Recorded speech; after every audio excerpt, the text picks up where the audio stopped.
भागीरथ जी 1 minute के लिए वो बुक देना मेरे को, गरुड़ पुराण। मैंने डॉक्टरेट की है भाइयों और बहनों। मृत्यु भोज के अंदर में सिर्फ इस बुक के सिवाय मैंने गीता पढ़ ली, रामायण पढ़ ली, महाभारत पढ़ लिया, पूरा पढ़ लिया, क्योंकि मैंने डॉक्टरेट करनी थी तो मुझे पढ़ना था, तो मैंने कर ली। इस गरुड़ पुराण के सिवाय किसी भी किसी किताब के अंदर में यह नहीं लिखा हुआ है कि मृत्यु भोज होना चाहिए। और बताऊं इसमें भी क्या लिखा हुआ मैं बताऊंगा आपको। और सब जगह शास्त्र यह कहते हैं कि अंतिम संस्कार, मरने के बाद जब हम उसको दाग दे देते हैं तो उसको अंतिम संस्कार कहते हैं। अंतिम संस्कार के बाद किसी प्रकार के कोई संस्कार हमारे लिए लागू नहीं है। जब हमने अंतिम संस्कार ही कर दिया उसका, तो ये कौन से संस्कारों की बात कर रहे हैं कि हम 12 दिन तक वो हलवा पूड़ी और पता नहीं क्या क्या चलाते आ रहे हैं घरों के अंदर में। गरुड़ पुराण ये कहता है कि 12 दिन तक जिस व्यक्ति के घर के अंदर में डेथ होती है उस घर के अंदर में पानी भी नहीं पीना चाहिए। गरुड़ पुराण कहता है उस घर के अंदर में पानी भी नहीं पीना चाहिए।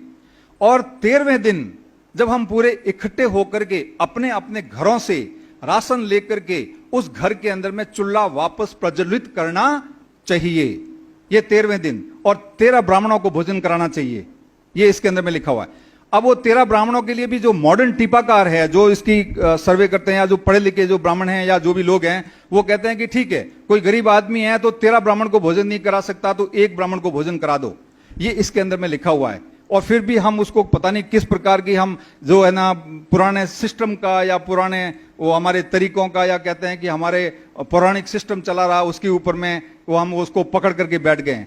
एक कहाँ था, मैं 57 ईयर्स का हो गया हूं, मैंने अपने गांव के अंदर में ये खाटा खींचड़ा खा करके भी मौत के ऊपर में और देखा है। खाटा खींचड़ा खा करके बारातें चढ़ जाती थी, लोगों के पास पैसे नहीं होते थे तो कहां से आते थे। उसके बाद स्लोली वो लापसी शुरू की, तो वो लाठी गुड़ की, वो काला सा गुड़ आता था उसकी लापसी बनाते थे।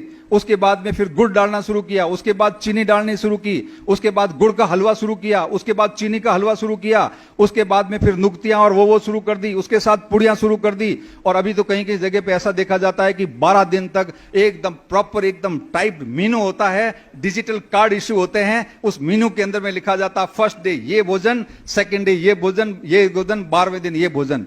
हमें कहां जा रहे हैं, किस डायरेक्शन में जा रहे हैं? इसका मतलब हमारे अंदर में कुछ वो है नहीं जो हम सोच विचार कर सकें। हमें पता ही नहीं है कि हमको किस मानव संसाधन के अंदर में वैसा विकास करने के लिए पैसा मानव संसाधन के विकास के लिए लगाना पड़ेगा।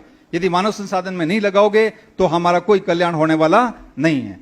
तो मैं भागीरथ से निवेदन कर दूंगा कि ये डायरी जो 4-5 डायरियां हैं वो उनके बीच में जहां भी आप ये सम्मेलन खत्म होने के बाद जब भी बच्चियां जो बुजुर्ग भाई बहन हैं वो जो साइन करना चाहें जरूर साइन करें, ताकि हम इस कैंपेन को आगे चला सकें। सोशल मीडिया, ये पर्ची आप जब रेड पर्ची अपने पास लोगे तो फेसबुक के अंदर में या सोशल मीडिया के अंदर में इसको जरूर लिखें कि मैंने आज से मृत्युबोध करना छोड़ दिया है, ताकि दूसरे लोगों को भी पता लगे। सोशल मीडिया बहुत पावरफुल है आज के जमाने के अंदर में, लोगों के पास मैसेज जाएगा, उस मैसेज के माध्यम से लोग देखेंगे कि हाँ ये बहुत गलत आदत है, इसलिए अच्छे बड़े लोग इसको छोड़ रहे हैं, तो बाकी लोग भी इसको छोड़ने के अंदर में आगे आएंगे। भाइयों और बहनों, मैंने आपका ज्यादा समय ले लिया। मैं साहब को, जाकिर साहब को और आप सभी को बहुत बहुत धन्यवाद देना चाहूंगा कि मुझे इतने लंबे तक आप लोग बैठ करके सुना और मुझे यहां बुलाया, बहुत सम्मान दिया। बहुत बहुत धन्यवाद, मेहरबानी, शुक्रिया। बहुत बहुत धन्यवाद सारण साहब। मैंने कार्यक्रम के शुरुआत में एक बात कही थी कि ये महज